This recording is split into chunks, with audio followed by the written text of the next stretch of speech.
di bagian C, itu penataan linearitas guru dalam pembelajaran pada kurikulum merdeka. Penataan linearitas guru dalam pembelajaran kurikulum merdeka, selain mengacu pada ketentuan mengenai penataan linearitas guru bersertifikat pendidik, juga mengacu pada ketentuan di bawah ini.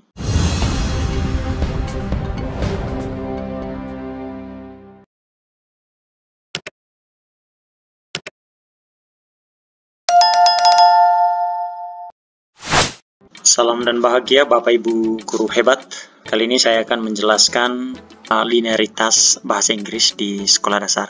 Pertanyaannya, apakah pada kurikulum merdeka ada linearitas bahasa Inggris pada sekolah dasar? Saya akan menjelaskan berdasarkan keputusan Menteri sudah dikeluarkan beberapa bulan yang lalu. Bapak Ibu, ini salinan Keputusan Menteri Pendidikan Kebudayaan Riset dan Teknologi Republik Indonesia nomor 56/M/2022 tentang pedoman penerapan kurikulum dalam rangka pemulihan pembelajaran. Menteri Pendidikan Kebudayaan Riset dan Teknologi. Ya, jadi ini dasar hukumnya Bapak Ibu. Baik, lebih lanjut dalam keputusan itu menetapkan Keputusan Menteri Kemdikbudristek dalam rangka pemulihan pembelajaran. Pada bagian yang kedua dalam keputusan itu menyatakan bahwa pengembangan kurikulum satuan pendidikan sebagaimana dimaksud dalam diktum ke-1 mengacu pada kurikulum merdeka. Sekali lagi, kurikulum merdeka untuk pendidikan anak usia dini, pendidikan dasar, dan pendidikan menengah secara utuh. Nanti salinan keputusan Menteri Bapak Ibu saya akan sematkan dalam kolom deskripsi.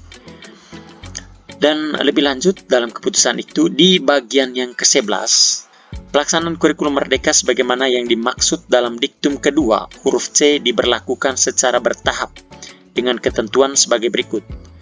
A. Tahun pertama dilaksanakan bagi peserta didik dengan usia 5-6 tahun untuk anak PAUD dan peserta didik kelas 1 dan kelas 4 untuk anak sekolah dasar. Pada jenjang sekolah dasar. Ya. Lebih lanjut dijelaskan, Bapak Ibu saya mengambil bagian-bagian penting saja yang berkaitan dengan bahasa Inggris. Di bagian ke-15 menyatakan bahwa kurikulum merdeka sebagaimana dimaksud dalam diktum kedua huruf C mulai berlaku pada tahun ajaran 2022-2023. Sekali lagi Bapak Ibu, pada bagian yang ke-15, kurikulum merdeka sebagaimana dimaksud dalam diktum kedua huruf C mulai berlaku pada tahun ajaran 2022-2023. Jadi sangat jelas Bapak Ibu.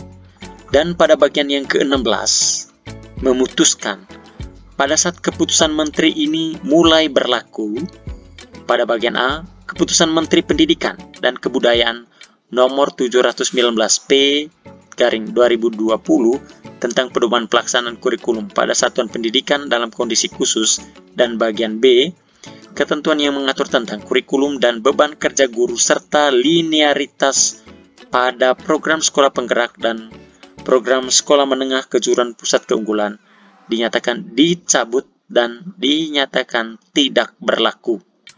Jadi Keputusan Menteri yang sebelumnya bernomor 719/P tahun 2020 itu sudah tidak berlaku, dan yang dipakai adalah Keputusan Menteri yang terbaru nomor 56M tahun 2022. Baik, seperti itu Bapak Ibu. Dan pada bagian ke-17 menyatakan bahwa Keputusan Menteri ini mulai berlaku pada tanggal ditetapkan di Jakarta pada tanggal 10 Februari 2022. Menteri Pendidikan, Kebudayaan dan Riset dan Teknologi Republik Indonesia tertanda Nadiem Anwar Makarim. Jadi keputusan ini sudah berlaku sejak beberapa bulan yang lalu, yaitu pada tanggal 10 Februari 2022. Jadi itu ya Bapak Ibu, sah secara hukum. Baik, sekarang kita coba semakin kerucut melihat pedoman penerapan kurikulum dalam rangka pemulihan pembelajaran. Baik, dalam kurikulum merdeka pada pendidikan anak usia dini, pendidikan dasar, dan pendidikan menengah, ini struktur kurikulumnya. Saat ini saya hanya menjelaskan struktur kurikulum SD. Ya, alokasi waktu untuk bahasa Inggris kelas 1 dan kelas 4 sama. Ini mata pelajaran lain, ada pendidikan agama. Dan pada bagian di bawah ini di mata pelajaran bahasa Inggris tercantum 72 jam dalam setahun atau 2 jam pelajaran. Itu ya Bapak Ibu, bahasa Inggris dalam struktur kurikulumnya sudah jelas, 72 jam dalam setahun dan 2 jam pembelajaran dalam seminggu. Baik, dalam salinan lampiran kedua keputusan Menteri ini tentang pedoman penerapan kurikulum dalam rangka pemulihan pembelajaran, ya ini salinan lampiran yang kedua tentang pemenuhan beban kerja dan penataan linearitas guru bersertifikat pendidik dalam mengimplementasi pembelajaran pada kurikulum merdeka.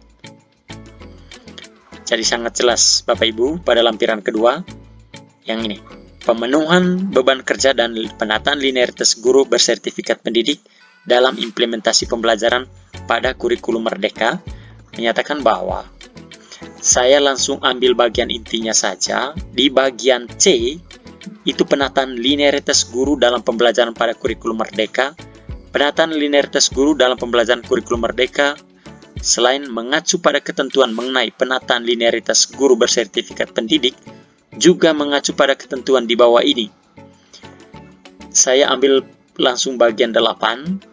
Pada mata pelajaran dalam struktur kurikulum SD MI sebagaimana dimaksud dalam lampiran 1 huruf A selain pendidikan agama dan budi pekerti, PJOK, bahasa Inggris dan muatan lokal diajarkan oleh guru kelas.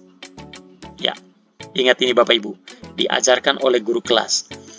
Tetapi lebih lanjut pada poin 9 dijelaskan mata pelajaran bahasa Inggris dalam struktur kurikulum SDMI dan sekolah dasar luar biasa sebagaimana dimaksud dalam lampiran 1 huruf A merupakan mata pelajaran pilihan.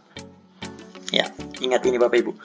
Bahasa Inggris merupakan mata pelajaran pilihan pada SD atau MI dan SDLB yang dapat diajarkan oleh